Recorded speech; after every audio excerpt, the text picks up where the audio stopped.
nightmare to start sometimes when it's been sat for a little while. It spent last weekend flooded, had to do all sorts of stuff for that. Whilst I love the CVH on carbs, it's time to make it all digital, but I need to question whether we want to go that far or not. But in true man math style, let's go and do some track prep on this car with its carbs, with its CVH. So we'll go to Players Classic, put it round Goodwood, and then we'll decide from there. Hey, we've got a holiday between there, so these things need to be done right now. Let's go.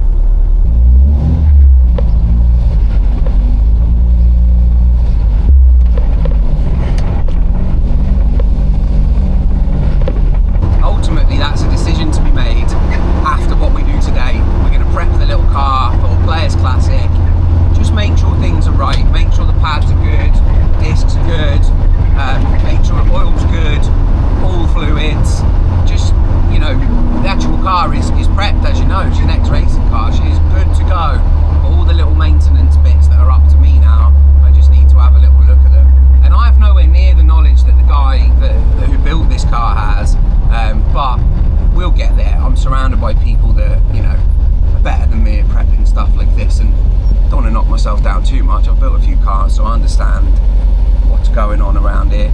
She just needs to be consistent and get round reliably. I need to make sure all the cooling stuff is working, which I'm pretty sure it is. I'm going to do a little throbby checklist, and I'll try and bring you in on it so that you can see what I'm doing, and then you can tell me just how bad a job I'm doing if you're so inclined. Just in case you've ever wondered how jaunty the angle of a Mark II XR2 steering column is, you're sat completely square with me. The steering wheel, as you can see from the screen, is just doing its own thing. It just sits as off to my left, and then when you turn it, you know, goes off on its own. And that's why originally when you see these cars, they've got a bit of a mental steering wheel. It's not the prettiest thing, but it's offset so that when you turn the wheel, it feels more even. Have a look online, you'll be able to see it.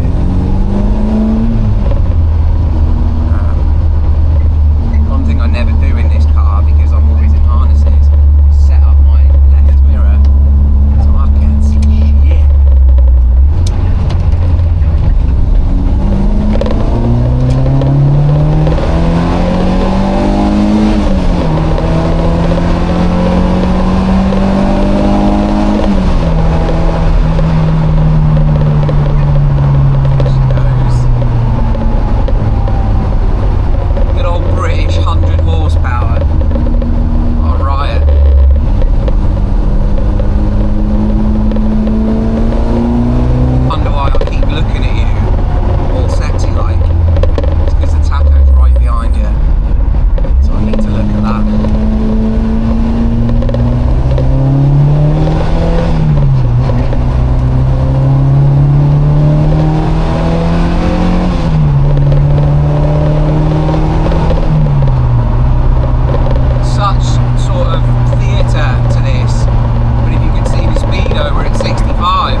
Fiesta, which has the ST170 engine, on throttle bodies, standalone, things like that. So I like to have a little nose around it every now and again. Yeah, you'll get to meet him today, and it will be your pleasure.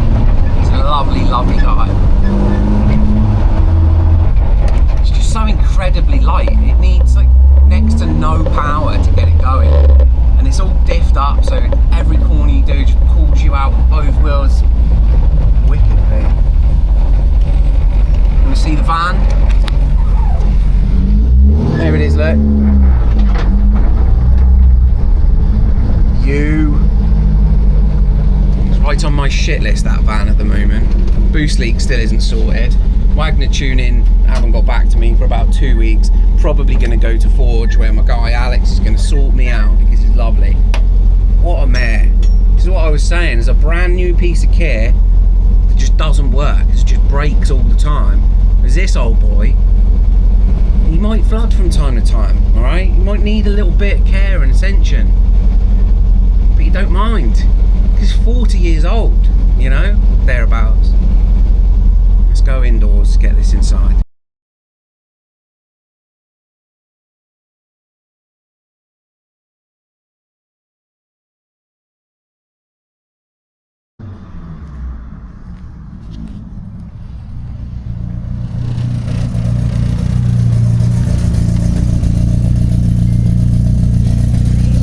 Right, Rich? Alright, mate.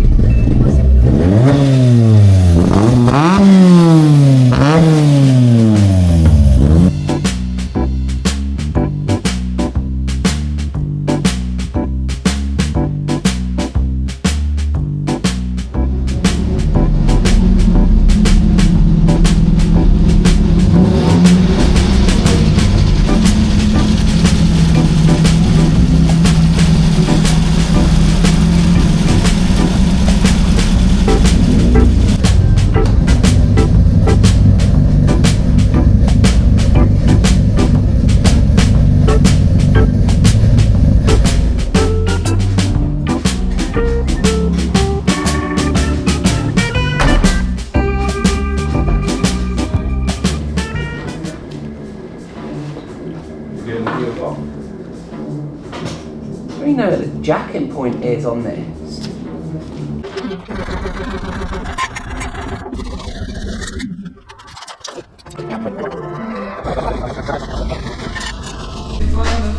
Yours will pass through. No. How the fuck do you use that wheel? What? How do you use that wheel? What do you mean? Tiny. Yeah, no, when it's going fast, Yeah, but the wheel moves really easily. Yeah, well, you get in and out and stuff. How do I, what do you mean getting in and out? I'm getting driving. As in like in On off my spaces, drive. like my driveway? Yeah, it's a bit, a lot of you won't drive. She said it's impossible. I mean, it's obviously not impossible, but it's just, I don't know, mate. I mean, maybe I'm fortunate in that when a lot of the cars I've had haven't had power steering, and I have fucking hen charms, so more like it. But yeah, it's certainly it's no city golf, you know what I mean? It doesn't adjust its steering to quicker and slower you go.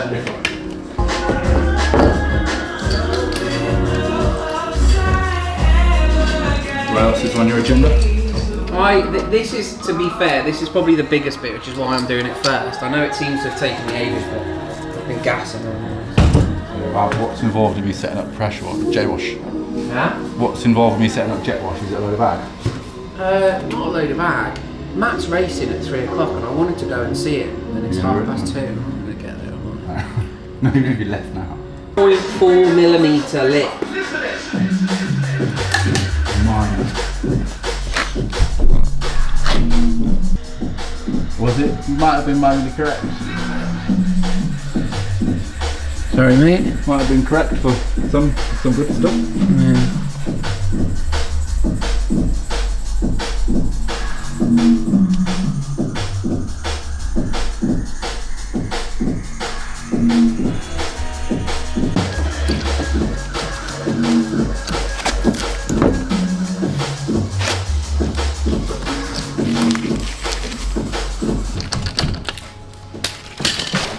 As you can see, all the little telltale ties for all the retainers and stuff, none of that's my work, that is the guy who built the car. It's really lovely to see.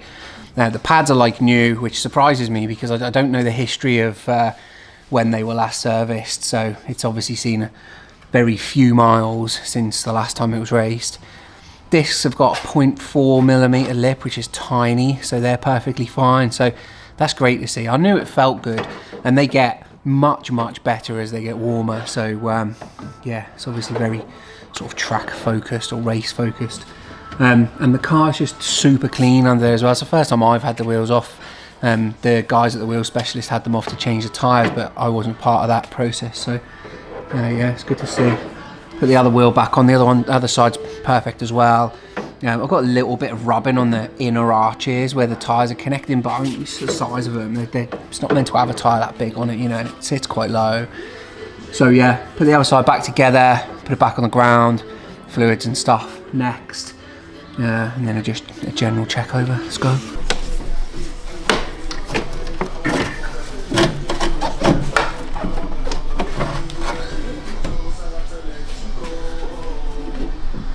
There it is.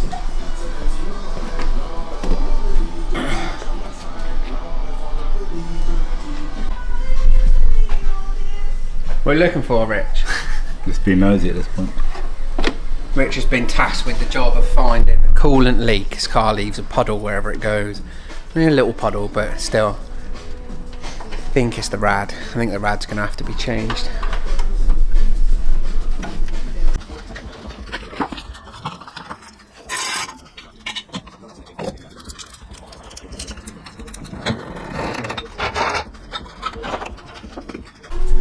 Right, fluids now.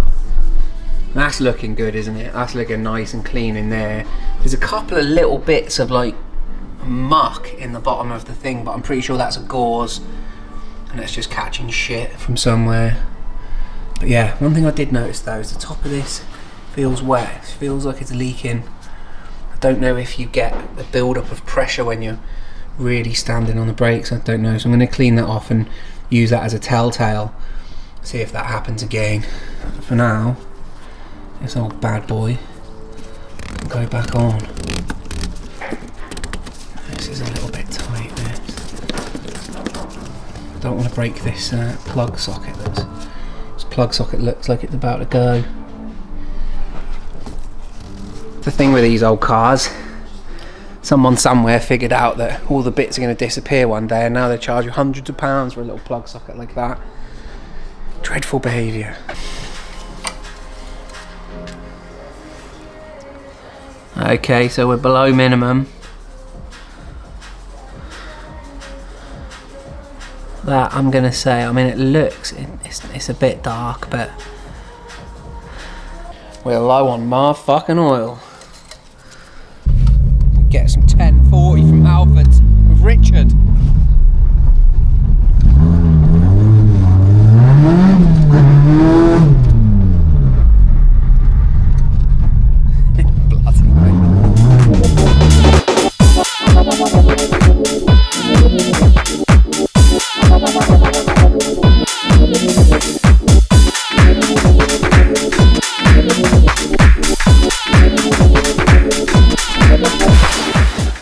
As you'll likely be becoming familiar with me and the ownership of this car, this little doodah is obviously some sort of racing device, some sort of no bullshit racing device put on by the guy who built this to stop this cap from, I don't know, maybe coming off if it unscrews itself. Oh, that is right. Okay, that makes sense. This is not a, I'm not a CVH expert. That is not a screw cap, so that's why he's put that on. Good boy. It's common knowledge around these parts that I am awful at pouring oil. I don't think I've ever successfully poured oil into a hole and had it had it all go in. Let's see, I suppose there's doing it in front of you lot now. This is the first time for everything. I like it was so far so good.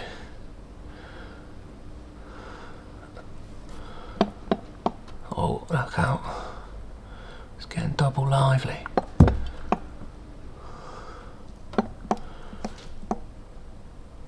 Right, okay. I'm gonna go for it. Oh no.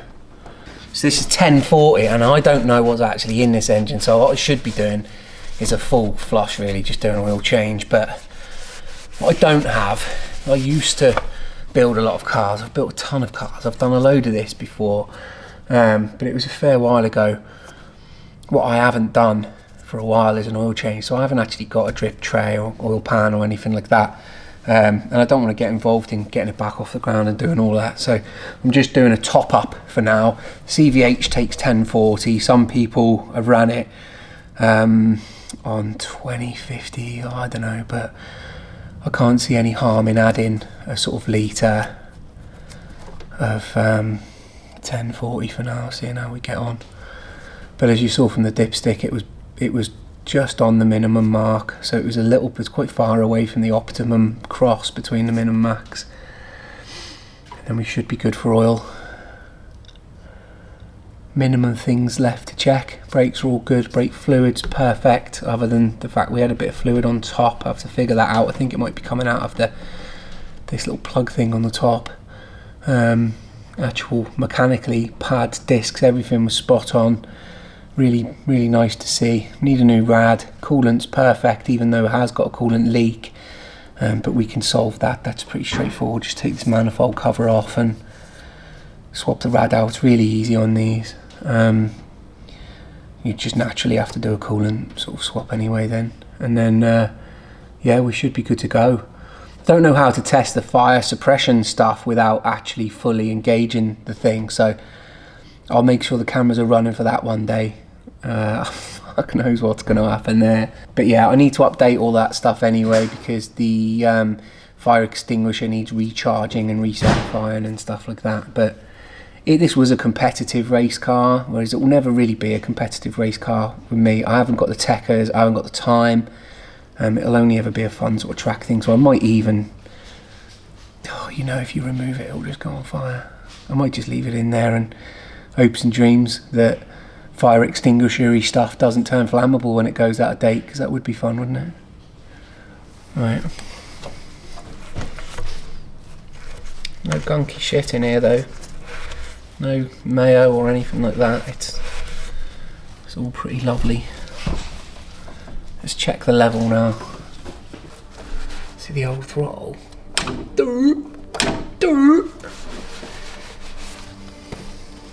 Love this little thing. Good car. Here we are, look. We're bang on that square now, on that little cross. Can you see that?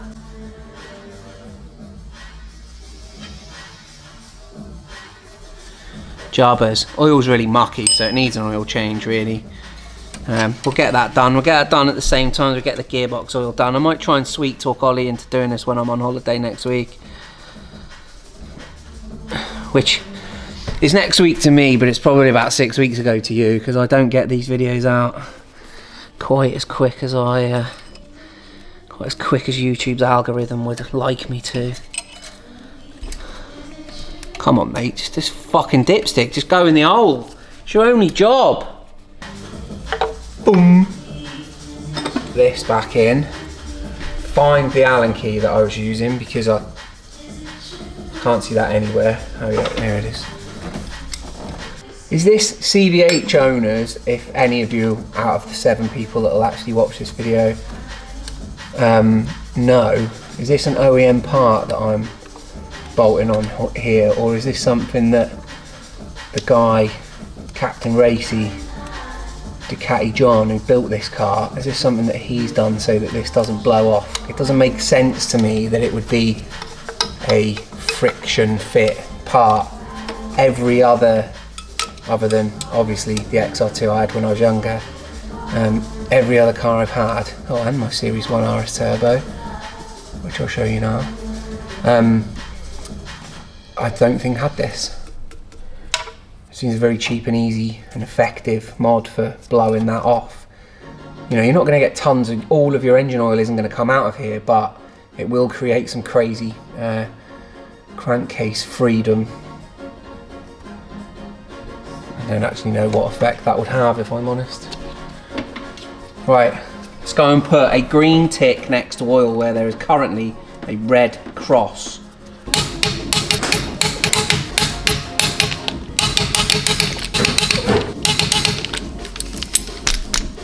Right, okay, hopefully you can read the board. Last time I wheeled out my whiteboard for work, nobody could read the board, everyone complained. It is what it is, I'm doing the best with what I can do, you know. As you've hopefully seen, I've checked all of the things on this list. Tyres, pressures and condition. Condition is new, the tyres are brand new. I went through that in the last video. The pressures are to be changed on the day, really. They should be, we'll just check them on the day. I've got a little Makita pressure monitor thing, a little tyre inflator. That should do that job. So I'm happy that they're okay. Brakes, pads and discs. The pads are pretty much brand new. They're Ferodo pads that are on there. And the discs have got 0.4 mil of a lip on the left and 0.39 mil of a lip on the right, which I think is negligible. There's no like fade or wobble or anything when I'm driving. They get much better as they get hotter. They're a little bit shit from cold, but I think that's just standard racy brakes. But these are stock Mark II XR2 brakes, just with a upgraded disc and an upgraded pad, really. Yeah, fluid's fine. There's a little bit of a leak on the reservoir, which I need to check like further down the line. I've cleaned it off so I can see any telltales. That's that. Bolt check, shocks are fine, wheels are fine. As I showed you underneath, you can see where he sort of put the car together, and it's really quite nice to see when everything is kind of pinned and it's got little telltale wires and telltale marks, like little racing pen marks and stuff like that. So they're all done and sort of dialed in, and that's just, I should have expected it really, because everywhere else on the car has been like that as well. He really put together a good car. Fluids, oil was down. You'll see that's the only red X we've got on here, and that was below minimum, just less than a mil below minimum. So danger zone, possibly. I mean, it was below minimum, so that's got to be bad news, hasn't it? I've put in a litre of 1040, which has brought it up to the X mark between the min and max, which I've shown you on the video. So that's now a green tick. I wanted to leave the red X's there because I wanted to see and learn in the future that during the next stage, because I'll have to take a picture of this. I've only done it on this board for you guys. I've got to transfer this now onto my iPad. And it will just show me that in, say, 2 months' time or something like that, when I check, if there's another red X in the same place, we might have a little bit of an issue. So I just want to see those telltales over time. Brake fluid, fine. Coolant is fine. We've got a little star there because we need a new rad. There's a coolant leak. The radiator is I think it's done in. It looks new, to be fair, so something's either hit it, or maybe even where I fitted that spiral fan, because this car didn't have a fan. It only had a fan on the oil cooler because it was never designed to sit in traffic. So yeah, that's we need to replace the rad, so I'll have to order one of them tonight, hopefully get it fitted while I'm on holiday. Below my must-do list is my want-do list, right? Must-do, want-do. Headlight air ducts. I want to print a set of ducts because the actual inlet sort of tract that it has, the filters are both behind the headlights. Now, I don't know if mate used to take the headlights out or whatever. I don't think he would have been able to because it was a classic, like a historic tin top sort of cup that they were in. So it would have had to, I think, look exactly how it should have looked. I don't actually have any footage of anything like that. So if anyone knows, then just give me a shout. But yeah, just some hard as nails ducts for the front that just drag cold air straight into the air inlet. That would be sick, and we can probably scan and print that here. Centre brake light. I've got a centre brake light so people know when you're absolutely on it in terms of braking. I need to just create a mount that goes from the rear sort of under tray to the light itself that looks just relatively OEM. I want to try and get a bit of texture on there and stuff so it matches the arch trims and things. That'll be lovely. I've got to wire that up and print that, design it basically from the ground up. Tidy the loom to the center console, so you saw that in the last video. That's just still the same from the isolation switch and things like that. I just need to tie all that in. I've intentionally not been doing that because things like the center brake light and stuff like that, I'm going to want them inside whatever ducting that I put in that loom, and I don't want to have to do it 2 or 3 times, so it's going to have to be messy for a little while. That's why it's kind of low on the priorities. I need to make a sun visor. I don't like sun strips. I put a Toyo Tires sun strip on this when I came back from SEMA because every car had a Toyo Tires sun strip in it. They just look sick, but on a wide arch S2000 that's bright blue with a white Toyo Tires sun strip on it, to my little red XR2 in the rain in the UK, which is a narrow body, it just didn't work. So I want some sort of track-based sun visor. Again, I don't know where to look. I've looked everywhere, and short of printing things and creating something that's probably just going to snap off, let me know if you've got any advice for that, or if you see anything wrong on here, just give me a shout. But that's it. They're the kind of must-dos. The next decisions, or I'm going to move you away a little bit from here. The next decisions are big decisions. They're decisions that the kind of question you want to be asking is whether you're going to keep the car. All right. So, you know, for me to go 2 litre ITB standalone, run a PDM and a PDM controller and all the Gucci things that I want to do, I need to ask myself if I really want to keep that car, because I could do that to pretty much any car I want, really, you know, within reason. For instance, if I got rid of some of my cars and bought an Escort Cosworth or an Evo 6 or something that I've had before that I could do again and do it properly, you know, I need to ask myself those questions, because it's a substantial injection of cash and a bit of a rabbit hole to go down, and I don't really want to waste time if what I get at the end of it is something that I'm just not really that into, you know. Whereas I could spend, I was going to say waste, I could spend that time on a worldy car if I wanted to, and so I don't want to make you question my commitment to the project. I mean, it's pretty unquestionable. I've built a lot of cars, but when it comes to that sort of cash injection, the value of the car, and then effectively the residual value of it as well is important. As boring as that is, it is an important step. Then, you know, those are the decisions I have to make. So that'll be kind of a longer term thing. But for now, it's a rapid little thing. It's great to drive. It's lovely to own. It doesn't give me any shit other than when it doesn't start, which is, God, it pisses me off. But it's just the nature of the beast, you know. It's an old car. It's an 850 kilo car, so the suggestion is that it runs between 24 and 27 psi, because it's quite light, which means that it should have cold about 18 to 19 psi, which seems really low, but we'll just see when we get there, and we'll have to set it up. But as of right now, I think that it's just absolutely spot on and fine to go and do a track day, and I suppose we'll see, and I'll record it and let you know. But I feel prepared, which is long for track prep. Hope you've enjoyed it. I'm Carl. This is video 5. It could possibly be video 4, because I'm feeling this one more than I'm feeling the next one that's due to come out. So take it easy.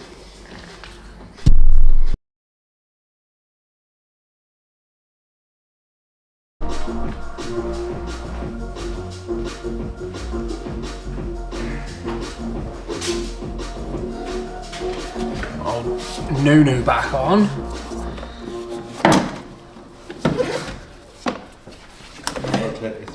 Straight into there. Hang on a second, mate. That's that. Into there. Fucking awesome how solidly that fits when it's like, oh, it's only held on by the rubbers on the trumpets and then just general good fitting. Clears everything. Spot on. Good car.